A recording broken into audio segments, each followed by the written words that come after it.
लाडकी बहीण योजनेत मोठी अपडेट। राज्यात सध्या मुख्यमंत्री माझी लाडकी बहीण योजनेचा लाभ घेण्यासाठी महिलांची लगबग सुरू आहे। राज्य सरकारने या योजनेसाठीचे निकष जाहीर केले।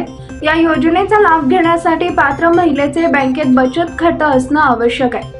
लाभार्थी महिला महाराष्ट्र राज्याची रहिवासी असणे आवश्यक आहे। महाराष्ट्र राज्यातील 21 ते 65 वर्ष वयोगटातील विवाहित, विधवा, घटस्फोटित, परित्यक्त आणि निराधार महिला तसेच त्या कुटुंबातील केवळ एक अविवाहित महिला किमान वयाची 21 वर्ष पूर्ण व कमाल वयाची 65 वर्ष पूर्ण होईपर्यंत या योजनेचा लाभ घेण्यासाठी अर्ज करणाऱ्या लाभार्थ्यांचे बँकेत खाते असणे आवश्यक आहे।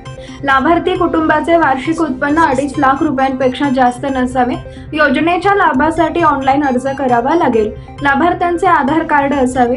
महाराष्ट्र राज्याचे अधिवास प्रमाणपत्र लाभार्थी महिलेकडे उपलब्ध नसेल तर त्याऐवजी त्या महिलेचे 15 वर्षापूर्वीचे रेशन कार्ड, 15 वर्षापूर्वीचे मतदार ओळखपत्र, शाळा सोडल्याचे प्रमाणपत्र व जन्म दाखला यापैकी कोणतेही एक ओळखपत्र प्रमाणपत्र ग्राह्य धरण्यात येणार आहे।